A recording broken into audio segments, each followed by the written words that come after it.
As many of those drinks as she. Her gaze drifted down his body. The guy was stunning, from buzz cut to chiseled chest. The striped sheet barely covered the substantial bulge in his lap.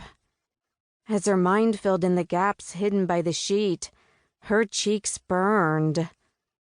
Holy cow! She just slept with the hottest guy in the universe. She, the super science geek. The you go girl side of her brain wahooed. The rational side of her brain spat out a resounding, oh shit. She'd never slept with a guy before.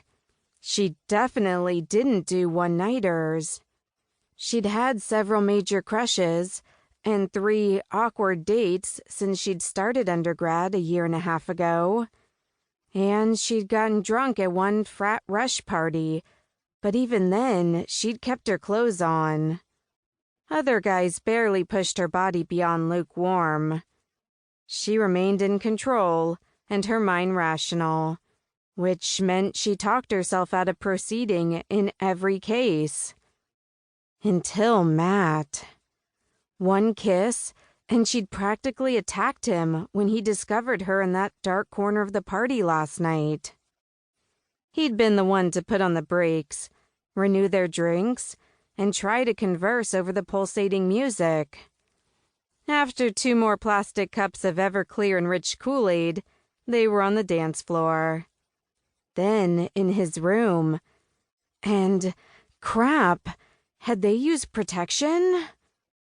She closed her eyelids and pressed a finger into her left eye. Not that it resolved the lacerating pain. Your head hurt too, Wildcat? The deep, sexy rumble of his voice sent tingles down her arms. Her gaze snapped to his. Concern smoldered in his deep blue eyes. Here, let me take care of it. He brushed aside her auburn bangs and laid a finger against her forehead. The pain fizzled into nothing. What had he done? Maybe he was like her, not quite normal.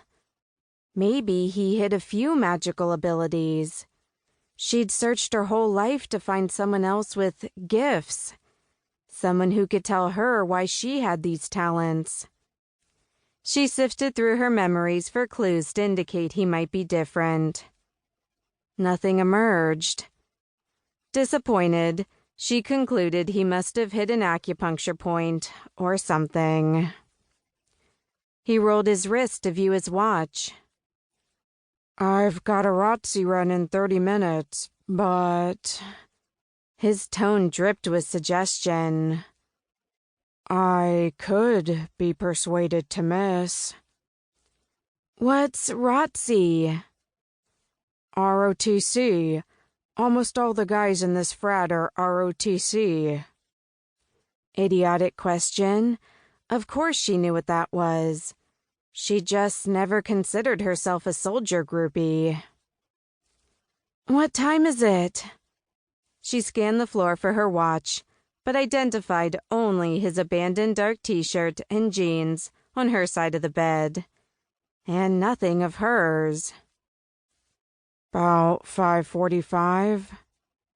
I've got a chem midterm in 2 hours. She needed to get home to her reality, pronto. Not that she had any control over when she jumped worlds, or where she'd end up. But this time, the shift had to happen. She'd already bombed 2 quizzes and needed to pass this test with flying colors, or risk a GPA slide and losing her scholarship. Well, you could say we did some hardcore chemistry studying last night.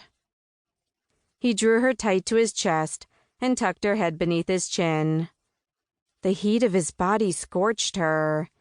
His hoarse voice dropped to a whisper. Sorry, that was cheesy. She squirmed against him for freedom, even though her body begged her to melt into him.